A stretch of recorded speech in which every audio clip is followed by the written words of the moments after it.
Hey guys, it's that Dividend guy coming at you with another Robinhood portfolio update. Happy Wednesday. Hopefully everybody's having a GGD, a great green day in the market. You know I always wish the best for my viewers and subscribers.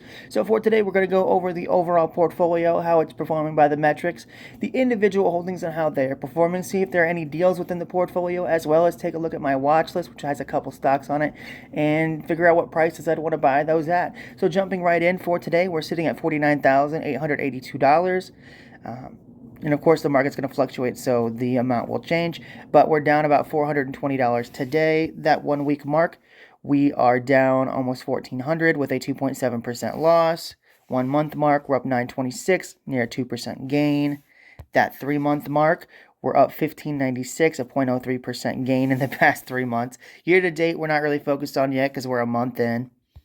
But that 1 year mark, we're up 94.55 at a 23% return. In all time, we're up 24,258.24 with a 94.65% return all time. We do have a buying power left over from our dividends last month of $36.11. We did buy 5 shares of Realty Income and 1 share of Apple, so I'm happy about that. And to have some cash left over just means that we'll have a little bit extra when both AbbVie, Apple, and when AbbVie, Apple, and Realty Income pay us for next month, being February. So that's awesome. We'll have a little bit of extra cash in the portfolio, maybe to buy something that we couldn't afford before. So jumping right into the individual holdings, we got Realty Income sitting at 54.05, down to $1.21 today. 5 shares, 270 of market value. Average cost is 51.75. About 0.5% of the portfolio is in Realty Income. Today we're down 603. Total, we are up $11.53, a 4.45% return. Guys, I want to get this back to 170 to 200 shares. I want it to be a little higher than it used to be. And I just miss the dividend income coming in every single month, $45 a month, really consistent. Tax purposes, it made sense to sell it, but I do want to get that position back to where it was at that 170 share mark. So every month I plan on buying a share of Apple. That way I hit about 20 to 25 shares. But as like a sub goal, one that's like not as important, I do want to get this back up to that share count. Next up, we got Altria down a little bit today, 80 cents. 50.66 is the cost of the stock right now. 320 shares, $16,200 of market value. Average cost is right around $47.30. 32% of the portfolio is in Altria.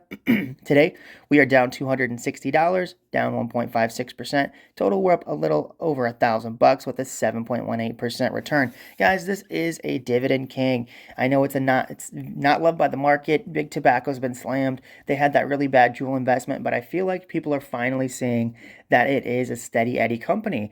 It's not popular. I get why a lot of people dislike it. I actually smoked Lucky Strike, so different smoking company, but I figured I'd put some money into the industry that I smoked for about a year and a half, 2 years. So figured I'd put some cash in and get some cash out. So it does its job very well.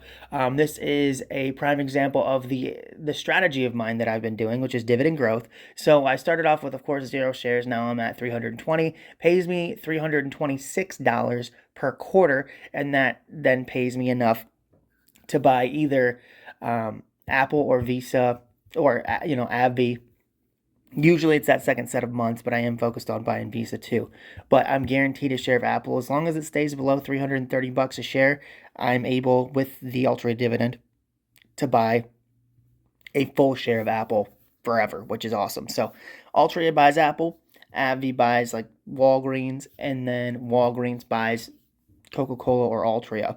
So it just keeps compounding. So every single month my dividend income grows, and Altria is a very good proponent of that growth. It's really helped the portfolio keep growing, even though I'm not putting new cash into it. Then we've got Coca-Cola at right around $61.90. 15 shares, right around $930 of market value. Average cost is $60.54. Right around 1.9% of the portfolio is in Coca-Cola. Today we're down $7.73. We're up $20 total, up 2.2%. Guys, this is the top 5 foundational stock. This will be in the top 5. It's going to go Apple, Visa, Google, Coke, and Berkshire. So I do need to buy more shares. I think my top share count for Coca-Cola was like 75 to 80 shares, so I do need to bump this one up as well. But for right now, Apple's going to be the main focus. But this will definitely be one of the bigger, like 10 to 15% positions given time. Next, we got Apple. This is my personal favorite stock. In the portfolio, sitting at 222.63. We've got 10 shares, so a little over $2,200 of market value. It's nice to get over that $2,000 mark. Average cost is right around 220, so it's right near my average cost here. 4.5% of the portfolio is in Apple. Today we're up 70 cents. Total, we are only up 38.28, a 1.75% return. Guys, I love Apple. I would buy it at these prices. It's close enough to my average cost, and I'm excited to own more Apple. It will be the single biggest position. It just is going to take time because some of the other positions are really large at this point. Next up, we've got AbbVie at 170 per share, down 336. I'm sure it has a lot to do with the issues like with Trump and the laws he's passing, so I'm not surprised to see it down. Not a big deal. We hold through everything. So regardless of what he's changing, regardless of what's going on, I think it will be a short-term blip, but I don't think it's going to be a long-term issue. And if it is, honestly, it's going to be a huge change in pharmaceutical, like just the entire industry. So that's a good idea to buy and, well, at least look at all the other players. It's not just AbbVie, it'll be Merck, it'll be Bristol Myers Squibb, it'll be Eli Lilly, it'll be Pfizer, Moderna, all of them. So if AbbVie is being affected by regulation, then everything will be affected by regulation. And the beautiful thing about the stock market is not all stocks are treated equal. So, AbbVie might be down $3 today, but Bristol Myers Squibb might be down $15. So that's really one of the shining examples of being able to take advantage when the market overreacts is stuff like this. So the issue with AbbVie is I'm up so much on it right now that it would take a massive change in order for it. I think it would take a massive change within the business, not necessarily regulation, to make it drop enough for me to buy it. So I've got 95 shares, $16,000 of market value. Average cost is right around $95 per share. 32.24% of the portfolio is in AbbVie. Today we're down $325, down about 2%. Total we're up $7,000, 77%. I've been up over or near 100% with this company, so I'm not worried about that. And the main goal is the dividend income, guys. It has grown from $1.07 per share when I first started buying it like 5 years ago to $1.55. So even if the appreciation is not there, the dividend has still grown at a great rate, and I am happy to hold and just let it keep compounding. So even though I'm down from the top of AbbVie, I'm still holding.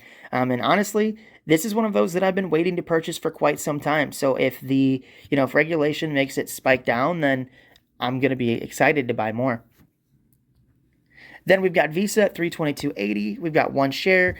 Market value is $322.80, of course, because we only have that single share. Average cost is around $270 per share. 0.65% of the portfolio is in Visa. Today we are down 82 cents. Total we're up $54.51, 20% return. Guys, this is one of my personal favorites. I think this is honestly the best. One of the best individual businesses in the entire world. I love the ecosystem that Visa has. And I use them every day. I went to Taco Bell last night. I swiped my Visa card. So this is one of those that I'm tried and true. I use every single day. So this is going to be the second biggest position in the portfolio. And if it overtakes and becomes number one, I'm not going to be mad about that. But this will definitely be a good 15 to 20% of the portfolio given time. My big thing with Visa is it's kind of like in that AbbVie situation. It usually just goes up. I mean, if you look at the 5-year chart, there's been a few bigger dips. Like 2022 had a big dip down to, of course, everything dropped during COVID. But then it, rose up to 250-ish, dropped all the way down to yen to 177, which is around my buying price. Well, sorry, my buying price is around 268. So I wasn't buying it 2022. But then it, got 237 all the way up to 280, dropped back down to 260, and now it's at 322, so it's at an all-time high. So this is one of those that it does not go on sale very often, and you really have to take advantage, but you have to be patient. That's the name of the game. Overall, just in investing. Not every stock is going to be a buy all the time. So sometimes, Coca-Cola might be a buy, or Alltrade might be a buy, but that does not mean Apple is at the same time.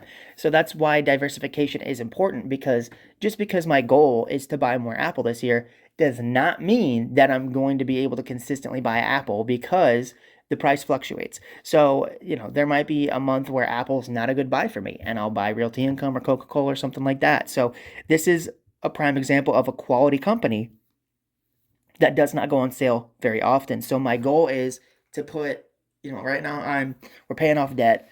And then once debt is paid off, I'll have a free like $500 a month. I'm putting some of that into savings right now. Well, all of that, the extra cash into savings right now, trying to build up my emergency fund as well. Um, but once that emergency fund is complete and where I want it, I'm going to be putting money into the market. Now, just because there's going to be more money coming into the brokerage account does not mean I'm going to buy things constantly, because I want to buy it at a good price. So just because I want Visa stock does not mean that I'm just going to blindly buy it. Like if my average cost is 270 and I feel like it's overvalued at 320 and I want it around 300, I'm going to wait till it's $300 a share. So this is kind of like what I'm doing with AbbVie, where I have money set aside. I have about $500 to $700 right now set aside, just in cash, that I could deploy at any point. And I have instant deposits on Robinhood, so if I wanted to, I could switch it from right now it's in savings. But like once I get my emergency fund, the extra cash that I'm going to put for investing, I have a separate investing account.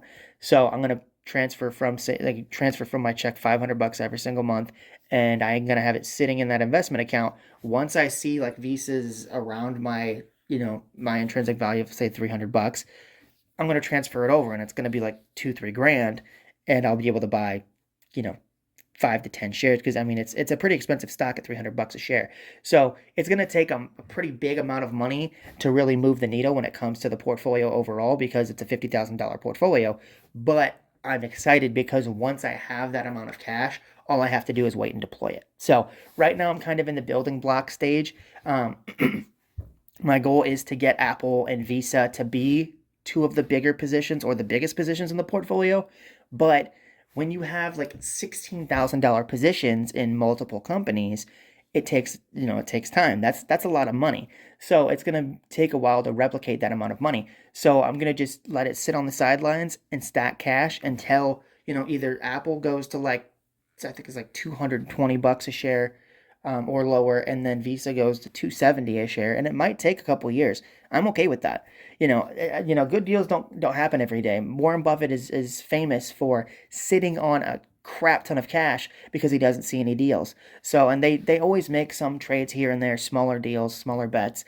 But he always has like he always has like an idea, but it's most of the time not at a price that he wants to buy it. So he stacks cash, and then when like a 2008 financial crisis or COVID hits, he freaking pours in, and that's what I want to do. That's where you make the big money. That's where you make the most amount of money, and it compounds a lot more for you. Is if I could buy Apple at 200 or 260 and it can go to 250, plus I get that higher dividend yield, I could do the same thing with Visa, right? So that's where, like, I'm going for dividends, but if I can get capital appreciation on it as well, I'm definitely going to take advantage. So I'm just going to remain patient, and Visa and Apple will in time become two of the bigger positions in the portfolio. But that's going to take patience and stacking a lot of cash. And it's an important lesson to know that you don't have to make a move every day. You don't have to buy something every day. Then, of course, Walgreens is at 1154, 1,200 shares, $13,836 of market value. Average cost is right around $9.73. Excuse me. 27.74% of the portfolio is in Walgreens. Today we're up 192. Total we're up 21.6 with a 18% return. So guys, I'm buying this for the dividend. Eventually, I think it could go up to like $15-20 a share again. And when that happens, I'll have a near $20,000 position. Then I can put it back into like, my goal is to use Walgreens for the appreciation, sell it at the top while collecting that $300 dividend, then put it back into T Rowe and get more than $300 of dividends. So I'm essentially using Walgreens to get a bigger dividend check so I can buy stuff like Apple or Visa, and then once the amount in the stock hits, I have it calculated, but there's a certain point where I can buy enough T Rowe Price shares to actually outpace the dividend that I'm getting from Walgreens. Then it makes sense to put it into T Rowe. So I'm going to wait for Walgreens to hit a certain price, sell it off, and then I'll make more than 300. I'll make $300 plus, like 325 or something like that with T Rowe.